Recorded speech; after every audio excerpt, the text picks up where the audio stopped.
Wait until you see the side table makeover. So I found this side table for $5 at a antique fair. And I don't know what happened to this, but I think somebody made this from old table parts. It had holes, it had 4 different legs, they were held together by bolts, and I paid a whopping $5 for this. But I wanted to make it look like it was worth at least $10. I guess this was a sturdy piece of furniture back in the day, but since then, I think it's lived about 9 different lives. So the first thing I did, I removed all these mismatched legs. They were the same length, but they were all attached to the piece in all different forms and screws. Then I cleaned it. I'm using Dixiebelle White Lightning, and I mix about a tablespoon of this into hot water. And this is a great degreaser. I'm also using my Dremel Versa. This is my favorite scrubbing tool that I recently got, and I am just so obsessed with using it. It actually makes cleaning furniture really fun.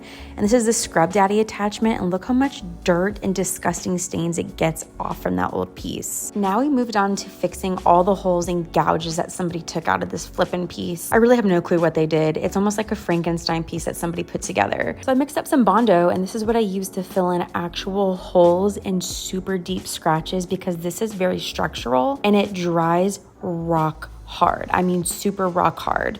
So I did that all over the piece that needed it. And always, like I remember and like I always say, wear your safety gear. You need to do that because it's very dangerous in this furniture flipping world. Then once I sanded it all down, it had a really nice top of wood grain, but the sides and the back, not so much. So I wanted to focus on the top. And after further inspection, I decided I'm just going to build an entirely new base for it and not use those old legs, because to get them back on this piece would be virtually impossible considering the ways that they were originally screwed on. So I used some spare plywood and some wood glue and clamps and nailed those onto the sides, and this was going to act as my 2 new legs for this table. When I flipped it, it looked like this. And if you remember, I built a whole desk recently out of wooden dowels, so I had a ton of these left over, and I thought, okay, if I nail these to the sides of the legs, this would add the coolest design element and add some really neat texture and depth. And I did it, and I'm so glad I did, because after I was finished, it looked like this, and it looks so flipping cool. I did the same thing to the drawer fronts the next day because I wanted to hide that broken veneer area,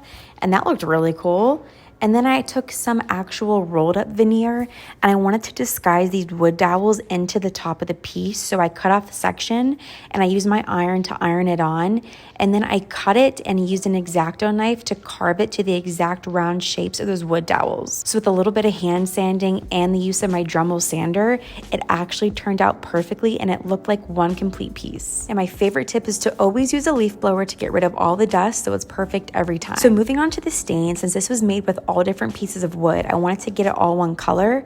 So I chose Dixiebelle's No Pain Gel Stain. This is the color Golden Ash, and this was perfect to give everything and blend all the wood together in one dark look. When it dried, I wanted a bleach wood effect, so then I went back on top of it in an Au Natural color, and this gave the perfect sun bleached oak effect.